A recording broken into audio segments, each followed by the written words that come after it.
Hello, thanks for joining me today. Today we're going to have a discussion about sway bars. It might be a little lengthy, I'm sorry about that, but I want to share some details that many people may not be aware of when they're searching for a sway bar. First thing you want to do is identify the sway bar that's on your car.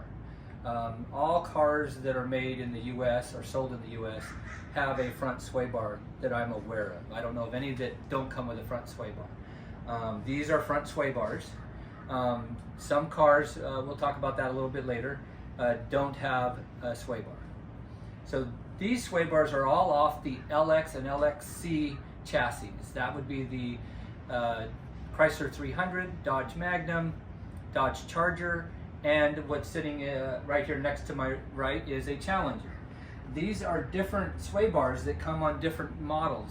Like this first one over here, this is the front sway bar off of a V6 SXT modeled car.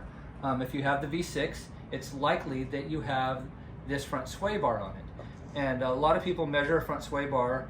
They have what's called a dial indicator, a vernier caliper. But for those of you who don't, I thought I would share how I first learned to measure a sway bar. And that was just to grab wrenches out of your toolbox.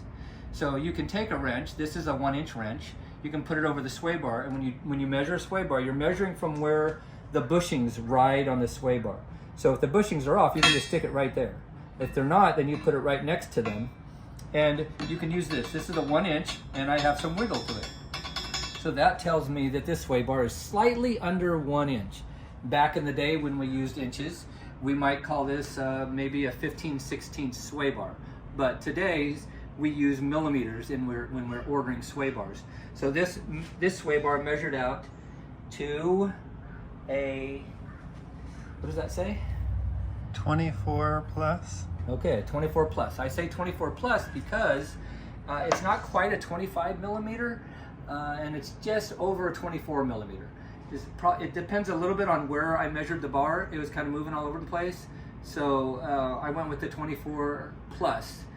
So if you're buying an upgrade, then you know you'd want to go at least bigger than a 25 millimeter. If you're replacing the bushings, the 24 millimeter would fit quite tighter on the bar, which would be okay if you're using the right lubricant, and we'll get on that later too. So the next sway bar we have, this particular one is off of my Dodge Magnum. You may have seen it on my YouTube channel. This is the original RT sway bar, which comes with the cars that have a 5.7 Hemi.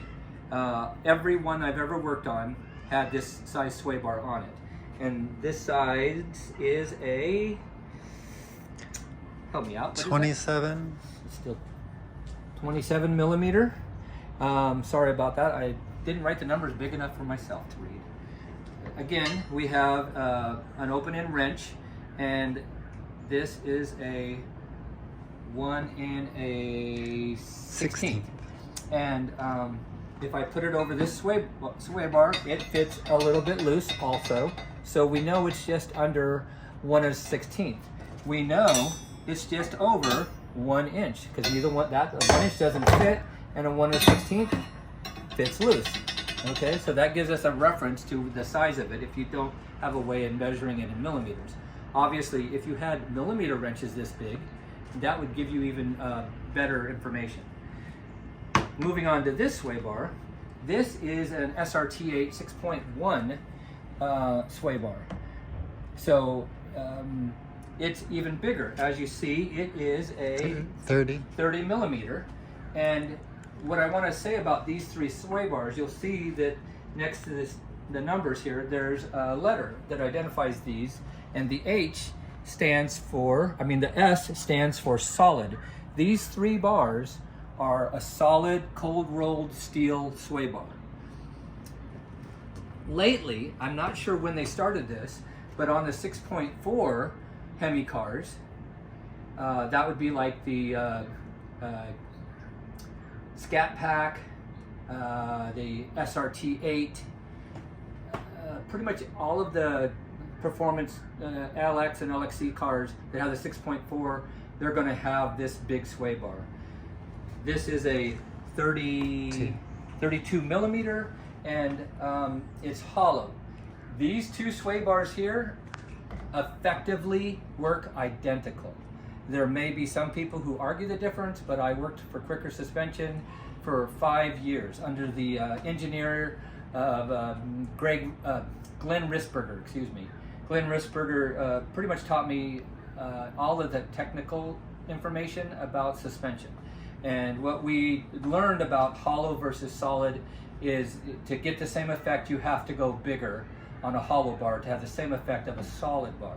What you gain by going with a hollow bar is a significant weight loss. So if you're drag racing, especially if you're drag racing, it is a benefit to go to a hollow bar. That being said, the hollow bar, you can only bend it so far before it doesn't have the memory to go back into its original shape.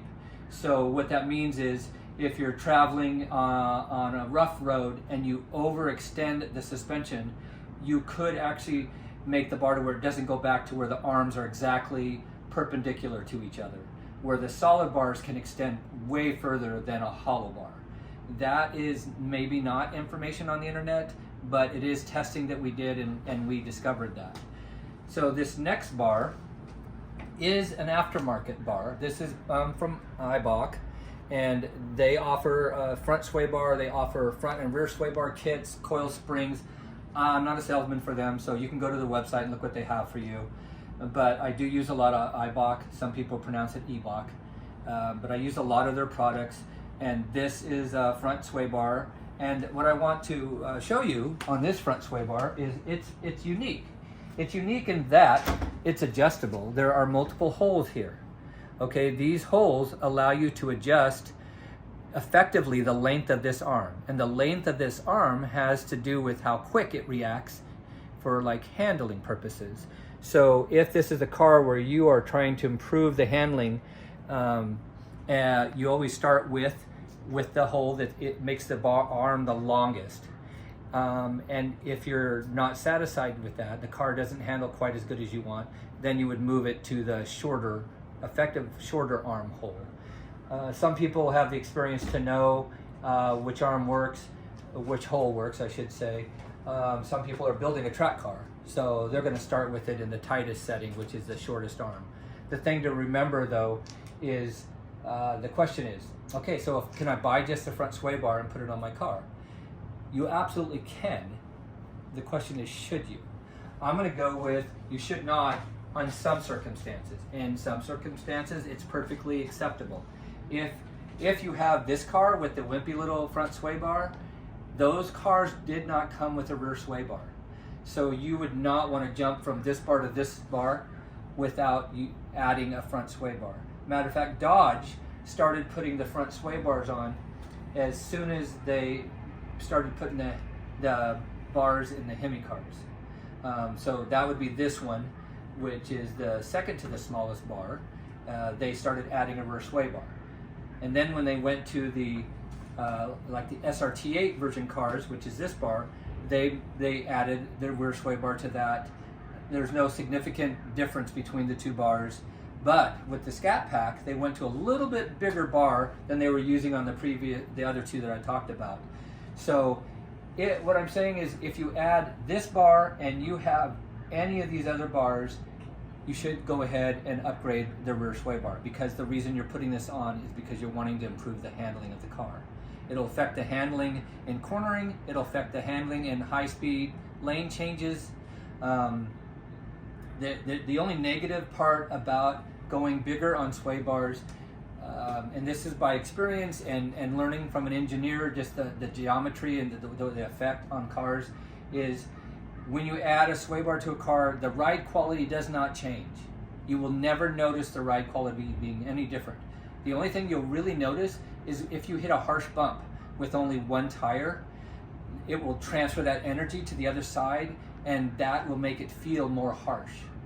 It's actually better for the car, because some of that energy, where that car without the bigger bar, the suspension may have moved 5 inches, and then you add the bigger bar, and now the suspension on that side that hit that hole may only move 3 inches, because it's transferring some of that energy, like I said, over to the other side. So that actually effectively makes less harshness to that suspension, but you're going to feel it a little more. And then I discussed earlier how the memory of the bar may be affected by overextending it. So those are really the only two negative parts. Anything else I could talk about would be the product that you use to mount the bar. In the early years, every single bar was mounted with rubber, and everybody who wanted to improve performance, the very first thing we did to anybody's car, if they didn't want to spend the money on sway bars, we would eliminate all the rubber and we'd use a polyurethane and polyurethane end links. Sometimes what we did, I'll share this with you, sometimes what we did is we actually cut the end of the bar off, and we would drill and tap a hole into the end of the bar, and then we would use spherical rod ends, and we would engineer our own length and size and have an adjustability so that we could actually set the sway bar completely neutral on both sides, so there's no preload on either side. I could get into that, and I think that's probably enough. You could probably just Google preloading my sway bar or zeroing my sway bar, and they might cover that. In today's world, they're not using polyurethane on the end links. They're using like a socket in, like a tie rod in type material, and those do wear out. So if you develop a slight rattle when you're going over like a loosely bumpy road, you'll hear a rattle up front. The end links are the first thing to check. They do make aftermarket end links that are more durable, that are lubricatable. All the stock end links on every single vehicle I've seen for the last 30 years do not have any way to lubricate them. They're non-serviceable, we call them.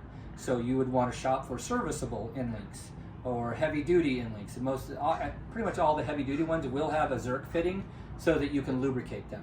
Again, how you get life out of that is by using the right lubricant. So you're going to want to use a high load, low speed grease in that grease gun of yours. A lot of people that enjoy doing this kind of work will have 2 or 3 grease guns with different greases for different purposes. And this is where somebody might grab their grease gun that they use for greasing their ball joints and tie rod ends, and they might use that grease installing these sway bar mounting bushings. They're also called D bushings, but the D's are gone away, but some people still call them that. But they're actually the frame mount bushing for the sway bar. Some people will use that grease that they use on their ball joints to grease these, and what will happen over time is it'll push that grease out, and then you'll hear a squeak when you go over dips in the road. Usually a harsh bump, you won't hear it, but if you're like cruising on a road and the car goes up and down, you'll hear the ee. Well, that is the squeak. That's because you used the wrong grease. So again, use the correct grease. I covered that early, and I think we just about covered it. I don't know. You have any questions? If you do, please feel free to comment, ask your questions. I check my account about once a week with son-in-law's help. And please thumbs up me, follow me, feel free to comment. Thank you for joining me at Blind Man's Garage.